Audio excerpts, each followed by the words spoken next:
चला आज मस्त असं अर्धा किलोच्या प्रमाणात झणझणीत असं मटण बनवूया। त्यासाठी इथे मी अर्धा किलो मटण घेतलं, स्वच्छ असं धुवून घेतलं। आता कुकरमध्ये सर्व मटण टाकलं, त्यात किंचितशी हळद टाकली, थोडंसं मीठ टाकलं आणि पाणी ॲड करून शिजवत ठेवलं गॅसवर।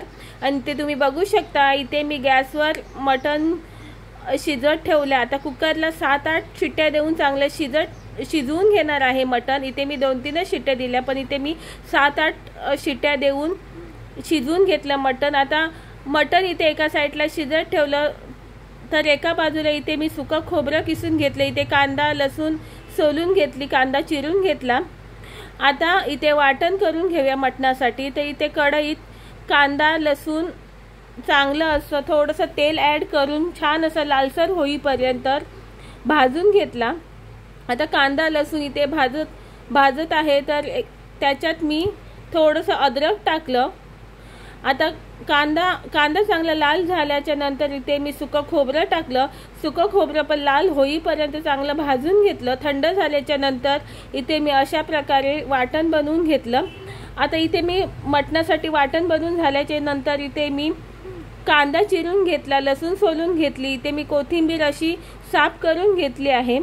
आता त्याच्यानंतर मी इथे घावण्यांसाठी तांदूळ भिजत ठेवले होते, तर मी त्याचं काम करून घेतलं, घावणे बनवून घेतले। एका साईडला मी ज्वारीची भाकरी पण बनवली होती। तोपर्यंत इथे मटण शिजून कुकर थंड पण झाला होता।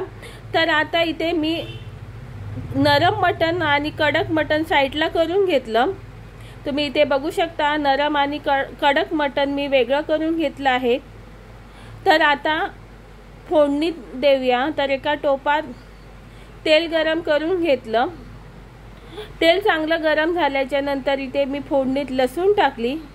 लसूण छान अशी लालसर झाल्यावर कांदा टाकला। कांदा छान असा लालसर झाल्यावर इथे टोमॅटो ॲड केला। टोमॅटो चांगला लवकर मऊ होण्यासाठी इथे मी थोडंसं मीठ टाकलं आहे आणि छान असा कांदा टोमॅटो परतून घेतला। त्याच्यानंतर इथे जे वाटण केलं होतं ते टाकलं। इथे मी लाल मसाला टाकला, थोडीशी हळद टाकली आणि छान असा मसाला परतून घेतला साईडला तेल सुटेपर्यंत। त्याच्यानंतर जे कडक मटण साईडला केलं होतं ना ते टाकलं।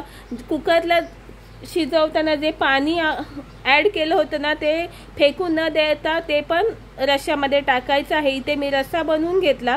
आता आपण सुकं मटण बनवायला घेऊयात। एका कढईत लसूण कांदा टोमॅटो तेला छान असा मऊ होईपर्यंत परतून घेतला। त्याच्यानंतर मी वाटण टाकलं, त्याच्यानंतर लाल मसाला हळद टाकले आणि छान असं वाटण परतून घेतलं।